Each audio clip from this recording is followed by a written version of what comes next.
Buenos días a todos. Continuamos con las pláticas de esta sesión del día viernes. Damos la bienvenida al doctor Ambrosio Ramírez, doctor del Instituto Politécnico Nacional, y nos va a hablar acerca de las medidas de riesgo por Monte Carlo, con volatilidad constante, contra la estocástica, ¿no? ¿Sale? Escuchamos al doctor Ambrosio.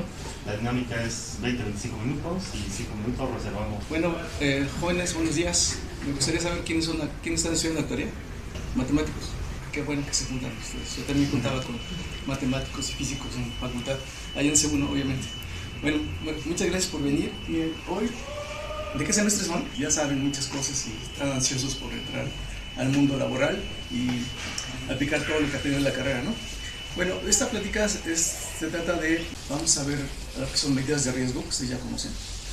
Y la diferencia es que ahora vamos a ver por dos métodos, ¿no? El primero va a ser con un movimiento geométrico browniano, que ustedes ya lo conocen, y el otro con un modelo de velocidad estocástica. ¿Qué significa esto? Que ahora tienes dos cosas de diferencias estocásticas, una que modela el precio y otra que modela la volatilidad.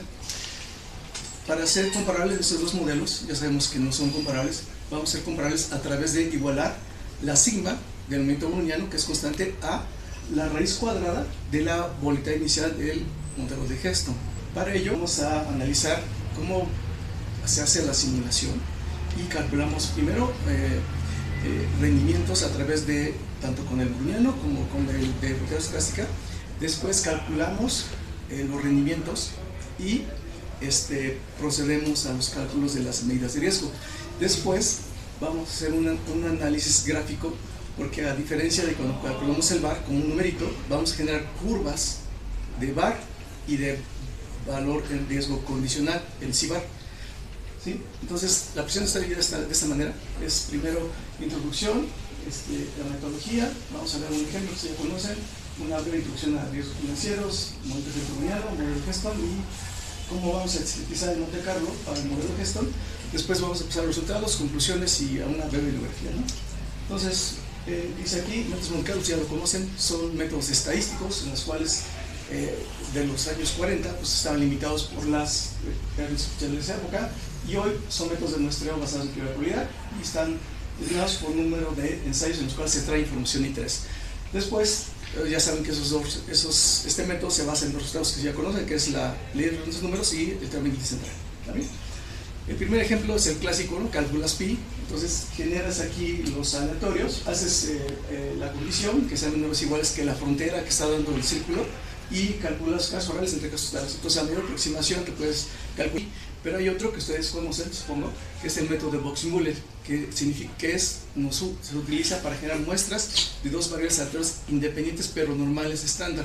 Es muy bonito el método, aplicamos todo lo que sabemos de probabilidad, llegamos a la función de conjunta con problemas polares y llegamos finalmente a dos maneras, que es la primera, x igual a r coseno de teta y y igual a r seno de teta. Entonces hacemos la simulación. Ya saben que hoy en día hay que saberlo usar. Antes era R, sigue siendo, hoy es Python, ¿no? Yo les recomiendo que estudien mucho Python, porque las ofertas laborales para que sea Python son muy buenas. Entonces ahí está la gráfica. Aquí tenemos θ, R y las dos normales. Ahora bien, ¿qué es la emisión de riesgos financieros? Pues básicamente es un proceso en el cual protege el valor económico de la empresa en la acción al riesgo, y ya sea mediante el riesgo de crédito, mercado y riesgo de liquidez, ¿no? Así como algunos aspectos operacional. Y este proceso, pues obviamente que requiere identificar algunas medidas para elaborar planes y poder mitigarlas, ¿no? Entonces dice aquí, los reguladores usan el VAR. Entonces ya se conocen lo que es el VAR para dos cosas. Uno, primero como reserva y además ante una crisis financiera, ¿no? Pero las aplicaciones de VAR se pueden clasificar en tres tipos, que son reportes, control de riesgos y emisión de riesgos, que es la parte activa. ¿Cómo medimos la eficiencia de la emisión de riesgos? Con dos metodologías, que supongo que las ven, si no aquí se las platico rápidamente. Una es el backtesting, que es evaluar la eficiencia de un modelo para medir el riesgo. En pocas palabras, es hacer pruebas estadísticas para comparación de estados diarios de operaciones, mediciones de riesgo generadas por el modelo. Si estas son lo suficientemente cercanas o próximas, no se cuestiona el modelo de riesgo, en caso contrario sí. Como dice ahí, hay que tomar medidas para cambiar los supuestos del modelo que sustenta. Ejemplo, supongamos que tenemos mediciones de VAR durante 100 días de operación. Entonces lo que esperamos es que 5 de los 100 días, al 95%, podrían ser mayores que el VAR calculado ese día. Si pasa algo contrario a eso, entonces tenemos que ver qué pasa con el modelo. Si hubo algunos eventos extremos, como estaba platicando hace rato la profesora, tenemos que hacer esas pruebas, ¿no? Obviamente que se tiene que hacer con una frecuencia trimestral, un centro de 250 días, un bar del 99% y un periodo de tendencia de un día, es decir, un rolling bar, en pocas palabras. Aquí tenemos una gráfica de un backtesting de la mezcla mexicana de exportación. Si ven por acá, cuando ustedes estaban entrando aquí, esta que ven aquí es la pandemia, todo esto que ven aquí es ruido de la pandemia, y esta que aparece aquí es un exceso de bar, cuando entre comillas lo que nos dio el bar, que podíamos perder a un día, fue rebasado, y eso se conoce como exceso de bar. Entonces hay pruebas estadísticas para medir estos números de excesos, y hay un semáforo para decir si estás en verde, en amarillo o en rojo en tu modelo de riesgo. El análisis 3 es hacer escenarios en los cuales qué pasa con un portafolio cuando hay escenarios de estrés muy pronunciados, por ejemplo la crisis de 2008 y así por el estilo. Y se basa en dos partes, ¿no? La primera es calcular, considerar los eventos de estrés, es decir, escenarios que pueden subir de su portafolio bajo condiciones extremas de mercado. Es decir, le podemos sumar a las tasas, a la curva de tasas, a algunos puntos base o volatilidades, ¿no? Y lo otro, hay que revaluar el portafolio en esos escenarios, ¿no? Que es la diferencia entre el valor bajo supuesto de estrés y el valor del portafolio. Ahora bien, ya les platiqué de VaR, pero no de riesgo, tal cual. Entonces, este cuadro sinóptico lo tomé directamente de la acción de carácter general aplicadas a la acción energética. Entonces, para ustedes que están estudiando, hay que leer mucho sobre la parte normativa en México y también la internacional. Yo sé que también aquí estudian los seguros, entonces también está la parte de solvencia, ¿no? Todas las circulares sobre solvencia. Pero ambas son primas hermanas. O sea, por un lado, para los que hacen seguros, pues tenemos las reservas, que es nuestro capital, el cual no tenemos que tener ocioso, lo tenemos que invertir. Y también tenemos que calcular el VaR y otras cosas, ¿no? O sea, el tipo de reservas. Entonces, ¿cómo se reducen los riesgos? Ya conocen, cuantificables y no cuantificables. Cuantificables cuando tenemos bases estadísticas con las cuales hacer inferencias sobre esos datos. Y no cuantificables cuando no tenemos esos datos estadísticos. A su vez, los cuantificables discrecionales y no discrecionales, que son estos cuatro. Me voy a enfocar ahorita al riesgo del mercado. Es decir, ¿qué es el riesgo del mercado? Es la pérdida potencial por cambio de su factor de riesgo que incide sobre la evaluación o sobre los estados esperados de las propiedades activas, pasivos o causantes pasivos tales como tasa de interés, tipos de cambio, índices y otros. Pues, ¿cómo se define el VaR? Hay muchas definiciones de VaR. La generalmente aceptada es esta, ¿no? Que es la pérdida máxima esperada de una inversión durante un tiempo específico da un cierto nivel de confianza bajo condiciones normales de mercado. ¿Cómo definimos matemáticamente el VaR? Si tomamos que el nivel de confianza alfa o percentil 1 alfa y 1 en tiempo 3 define la pérdida máxima que no se espera exceder con si L es la variable natural que representa la pérdida definida como el valor final menos el actual o L igual a menos R, ¿no? Donde R es el rendimiento. Entonces el VaR para estas condiciones es a nivel alfa, es el ínfimo de este numerito L que está en lo real, está descalcular que sea mayor que L, sea menor que 1 menos alfa. Alternativamente, si tenemos R de rendimiento, entonces el VaR a nivel alfa es el alfa emisio cuantil de la distribución de rendimientos con un signo negativo para defender la pérdida, ¿no? Que es que ven aquí. Esa es la definición de VaR general. ¿Sí? Tenemos otra definición que, ¿alguien la conoce? El valor riesgo condicional. En pocas palabras, así, matemáticamente se define así. Como a nivel condicional, es conocido como expected shortfall, que en español es déficit esperado. Se define como la pérdida por fin esperada, dado que la pérdida excede el VaR a nivel alfa, ¿no? Como ven aquí es el ínfimo de la esperanza condicional de L, tal que L es mayor que el VaR de L al nivel alfa, ¿no? Si lo hacemos con esta integral, ¿no? Donde F de L es de acumulada de las pérdidas. Igual, si lo tenemos como el rendimiento, entonces el VaR a nivel alfa tenemos esa expresión para el rendimiento. Siempre es importante poner ejemplos, ¿no?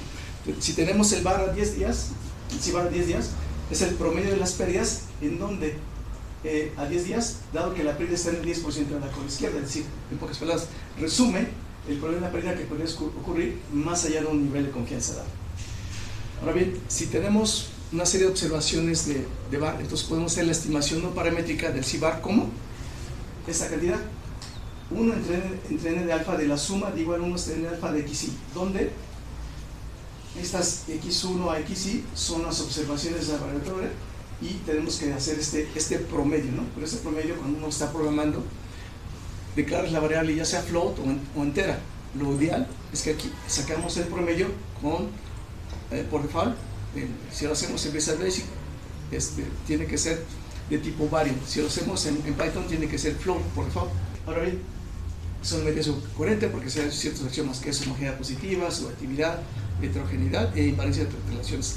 Es una medida subcoherente porque se satisface esas 4 propiedades, a diferencia del VAR, que no se satisface la propiedad de subjetividad. Y eso está relacionado con la teoría del portafolio, que a medida que uno le va metiendo más activos a un portafolio, disminuye el riesgo por la diversificación, que en pocas palabras lo que ustedes conocen como Markowitz, que ven en su materia de finanzas corporativas. Ahora bien, ¿cuáles son los números para calcular VAR? En general son 3 los que se ven, que es el simulación histórica, paramétrico y Monte Carlo. Básicamente, simulación histórica es generar escenarios, evaluar el portafolio, generar datos sintéticos, calcular el percentil, como el VAR, ¿sí? En cambio, el paramétrico es, supones, ya sea que tienes un activo, tienes nada más la media y una acción estándar. Pero si tienes varios activos, entonces tienes una matriz de varianza covarianza. Entonces, ahora, para calcular el VAR, tienes que hacer algunos cálculos y teóricamente tenemos un vector de medias y una matriz de varianza covarianza. Hay fórmulas cerradas para calcular el VAR y el C-VAR bajo estas condiciones. Y finalmente el Monte Carlo, que es simular, aplicar modelos estocásticos a factores de riesgo para generar escenarios futuros basados en nuestros modelos. Entonces, la opción del portafolio de cada escenario para obtener una distribución de creencia ganancia, la opción del VAR, como un cuantil específico de la distribución. ¿Cuáles son los pasos de este método? Pues básicamente es identificar los factores de riesgo, modelar los factores de riesgo, generar escenarios para portafolio de cada escenario, cálculos de ganancias y estimar las medidas de riesgo. Ahora bien, esos 3 métodos son los que uno ve en la carrera, los aplica y los identifica, ¿sí? Entonces, paso ya a la parte de movimiento geométrico booleano, que si ya conocen que es un proceso estocástico en la cual tiene distribución normal con tendencia y igualdad constantes. Su fórmula en términos de una ecuación integral estocástica es esta. Tenemos la parte determinista, que es esta, más la parte estocástica, que este es un movimiento booleano, y la solución a esa ecuación integral estocástica que tiene bastantes cosas que uno tiene que ver. Ya sé que estamos en física y matemáticas, entonces hay que ver lemadito y saber aplicar, ¿sí? Entonces ustedes como actuarios, como matemáticos, si están en la academia, pues es muy bonito trabajar aquí, pero si uno está ya trabajando, hay que saber explicar qué significa ese modelo, ¿no? Entonces, la solución es esta. Tienes un proceso en el cual tienes un precio inicial y lo elevas a esta parte que es la media menos 1 cuadrada por t más sigma multiplicado por el booleano, ¿no? Y este que aparece aquí, pues también se conoce como un proceso de Wiener, ¿no? ¿Por qué proceso de Wiener? Porque tiene una axiomatización en la cual un proceso de Wiener pues, casi siempre empieza en 0, tiene incrementos independientes idénticamente distribuidos, la diferencia de los tiempos es normal con media 0 y la varianza, la diferencia de tiempos, ¿no? Ahora bien, ¿cuál es el procedimiento para hacer Monte Carlo con el geometría booleano? Define los pasos. Primero defines aquí el precio inicial, la tasa de riesgo, el número de periodos de tiempo, la duración de cada tiempo, el número de trayectorias y los parámetros, ¿no? La y la sigma, que son constantes. Después, el paso 1, discretizas, divides el horizonte de tiempo en n partes iguales. La semilla, que es muy importante conocerla, porque de ahí generamos muestras de una variable aleatoria, como dice aquí, las ZJ. Entonces, tenemos este proceso que es recursivo, ¿no? Si quieres generar una trayectoria, pues nada más es t menos ti, ¿no? Pero si quieres generar muchísimas, como lo vamos a hacer aquí, van a ver ustedes, tenemos que hacer este proceso, ¿no? Que aparece aquí, donde ahora, vean ustedes que esta parte es la tendencia multiplicada por delta t, más sigma por raíz de delta t por zt, ¿no? Z es un normal estándar. Y este que aparece aquí, sigma multiplicado por la raíz de delta t, es un proxy para el browniano. ¿Qué significa eso? Que es la parte discreta de cómo generar un browniano a la hora de hacerlo, porque esos son modelos de tiempo continuo, pero cuando uno está haciendo la simulación, lo haces en tiempo discreto, ¿está bien? Entonces, después calculas, como dice aquí, los rendimientos RI como el valor final de todas las trayectorias de la décima simulación menos el valor inicial entre 0. Calculas ya rendimientos, ¿ok? Y finalmente calculas el VAR como menos percentil de RI al 100 por menos alfa y el C-VAR como menos RI, tal que RI es menor o igual que el VAR. Entonces, hasta aquí la parte del booleano. Entonces, vamos a la parte del modelo de gestión estocástica. ¿Qué significa eso? Que ahora Los precios activos que tienen asimetría, tienen exceso de kurtosis, entre otros fenómenos. La volatilidad activo pues, también es constante, sabemos que no se cumple, como acaban de ver, y lo ven ustedes en su clase de econometría con los AR, con los ARMA, con los ARIMA, después van a ver los famosos GARCH o los TACH o los PARCH y todas esas que se ven así. Es un modelo científico discreto que modela la volatilidad y la verdad, eso sí se ocupan en la parte laboral, porque al final de cuentas en su clase de econometría lo que tenemos que hacer es hacer ¿qué? Pronósticos, ¿no? ¿Pronósticos para qué? ¿Para qué nos van a servir? Para varias cosas, pero la fundamental de ella es para tomar decisiones hoy. Evidencia empírica, la volatilidad implícita de opciones para diferentes plazos y precios ejercidos no muestra, tiene que ser en forma de SMILE o de SMIL, que son muecas, ¿no?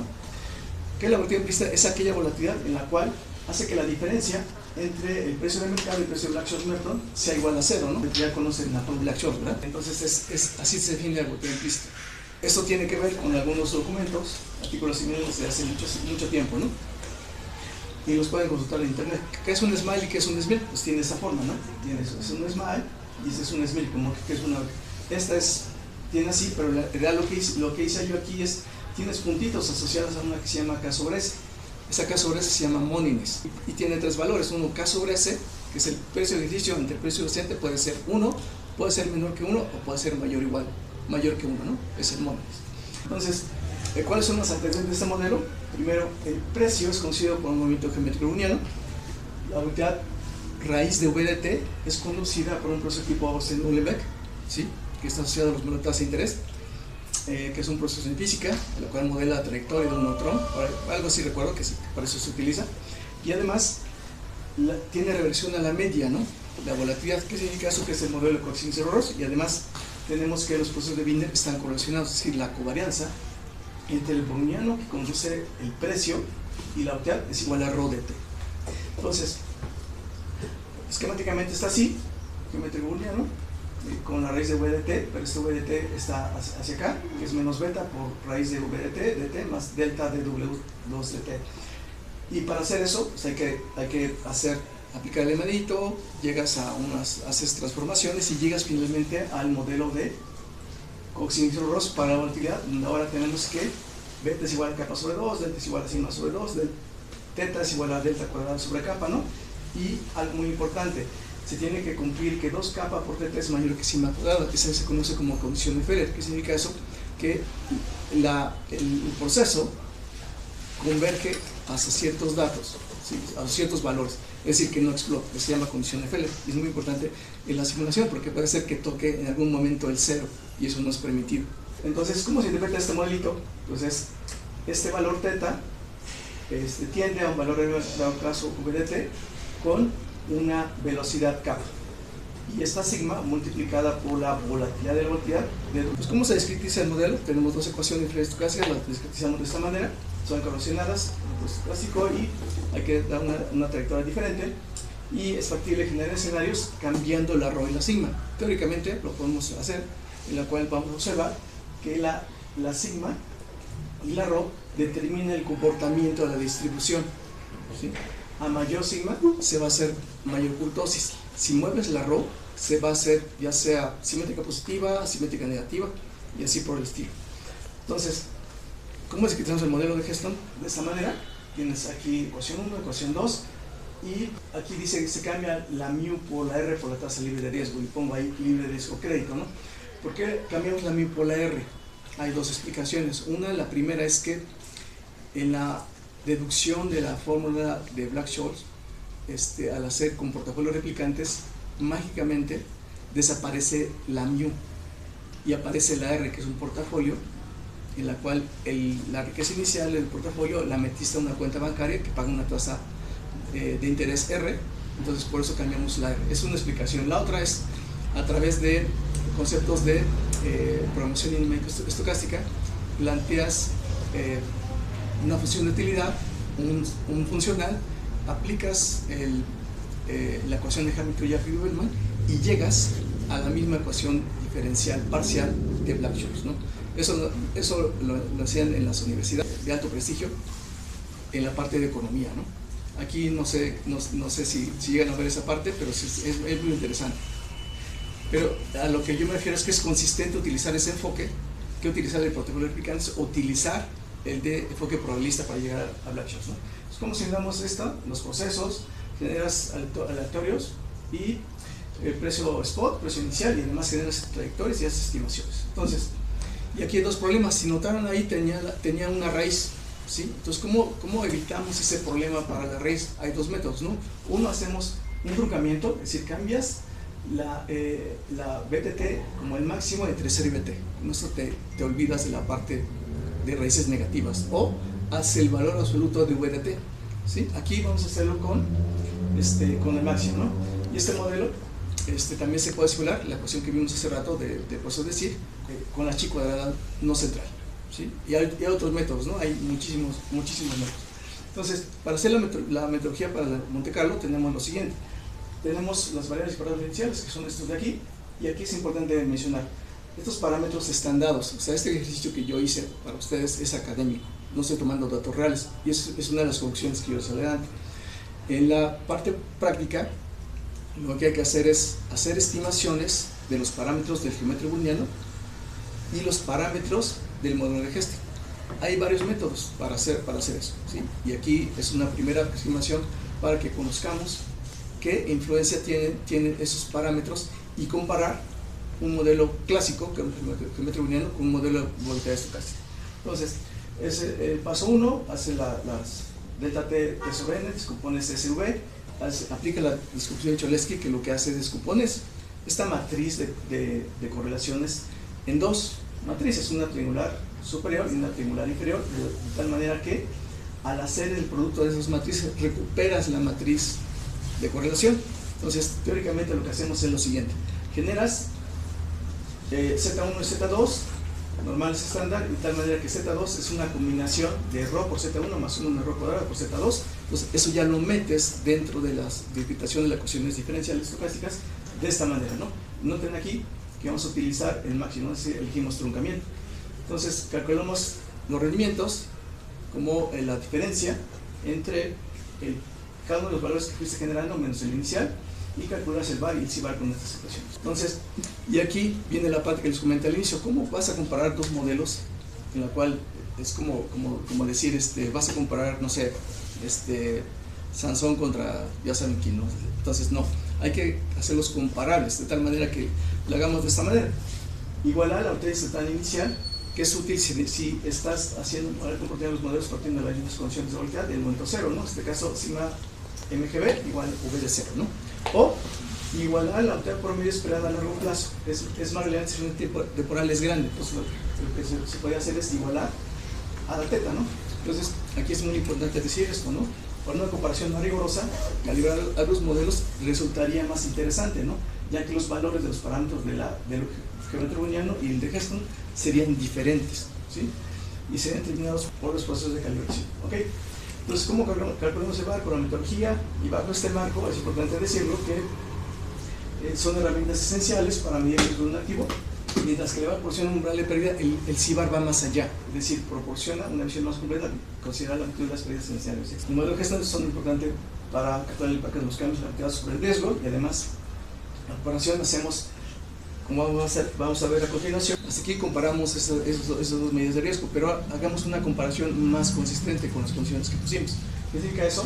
Que vamos a comparar ahora el VAR con Hesston y el C-VAR con Hesston y movimiento geométrico browniano. Sucede lo mismo, pero ahora la interpretación es un tanto cuanto diferente. ¿Por qué? Noten que aquí siempre la curva del VAR de Hesston está por encima de la curva del VAR de movimiento geométrico browniano. Y vean la escala. Son similares, pero estos sí los podemos comparar, a diferencia de estos, ¿no? Que la comparación puede ser similar, pero en la parte práctica, cuando ustedes estén trabajando, ya les están pidiendo calcular el C-VAR al 97.5. ¿Por qué? Las normas de Basilea, que no sé si ustedes conozcan o han escuchado de Basilea, que es una regulación internacional para la gestión de riesgos, y aquí en México está la circular única de bancos y otras. Dicen que hay que calcular el VAR de un portafolio al 99% a un día, y hay que calcular también el C-VAR al 97.5 de confianza con un horizonte de un día. ¿Por qué? Porque cuando estamos aquí en la academia nos dicen, ¿para qué estás calculando todo eso? Pues tiene un sentido, ¿no? ¿Por qué? Decía yo, en la parte práctica, la regulación en México nos pide que calculemos una especie de reservas. De riesgos, eso se llama índice de capitalización y se basa en calcular medidas de riesgo para un portafolio y para cada uno de los componentes de ese portafolio. Para eso nos sirve el VaR en la vida real, bueno, me refiero a la vida laboral, ¿sí? Yo lo hacía antes y es muy tedioso, pero sí sirve, ¿no? Porque tienes que saber conocimientos de contabilidad, de finanzas corporativas para saber dónde está el riesgo. Y esa es una foto, eso lo tiene uno que hacer cada mes y al final del año hacer un reporte, ¿ok? Entonces, ¿qué observamos aquí? Es lo mismo y además, ¿cuáles son la curva obtenida? Siempre está por arriba, es decir, para niveles comerciales más altos, es la ascendencia de la gráfica, ¿no? Y me voy a sacar la curva de CIBAR obtenida como lo que se llama la roja, se encuentra constantemente por encima de la curva de VaR obtenida como el metro booleano. Esto indica que el modelo que son predice pérdidas probablemente mayores en los escenarios de la cola extrema en comparación con el modelo de geométrico booleano.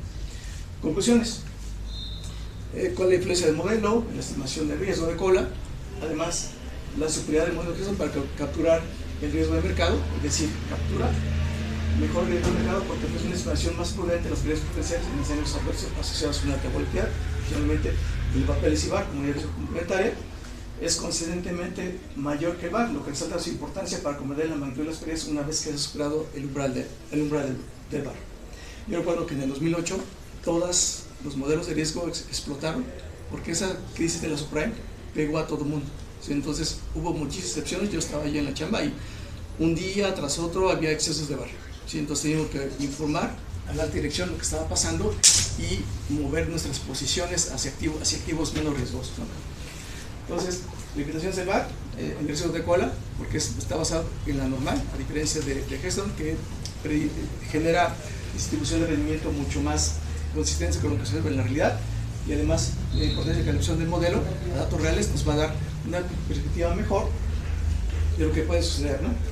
Y finalmente, cuantificar el riesgo de cola, ¿no? Que es un ejemplo de este tipo de modelos y demuestra ser más adecuado que el geométrico booleano para hacer medidas de riesgo como el VaR y el CIBAR en escenarios extremos, ¿sí?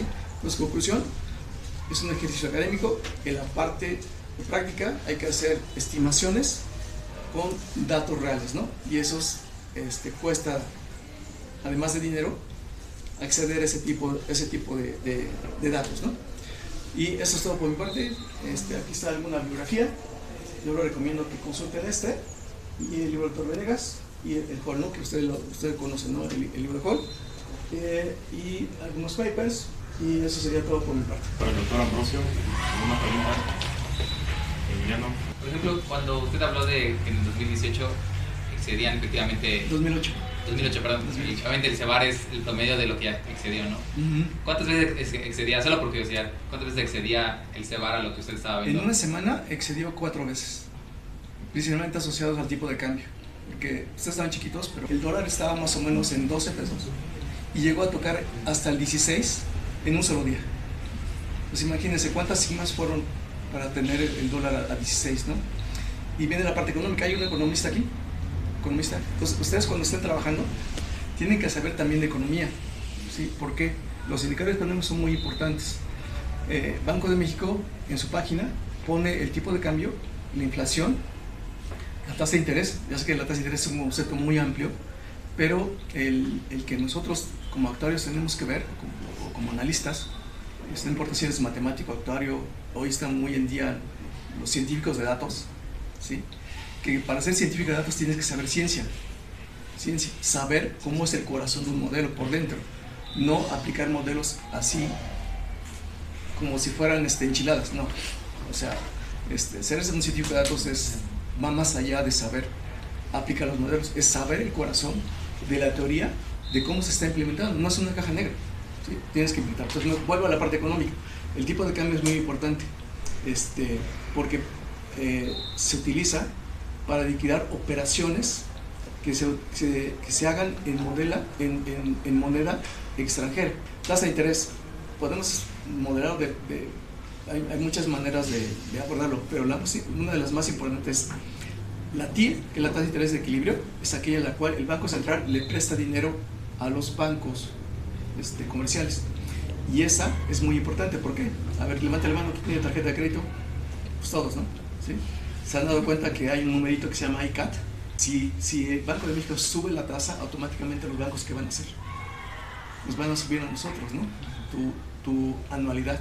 Ya sé que ahora están las fintech, que no cobran anualidad, pero eso es una bomba de tiempo. ¿Por qué? Porque ellos tienen muy apalancados sus pasivos, muy apalancados.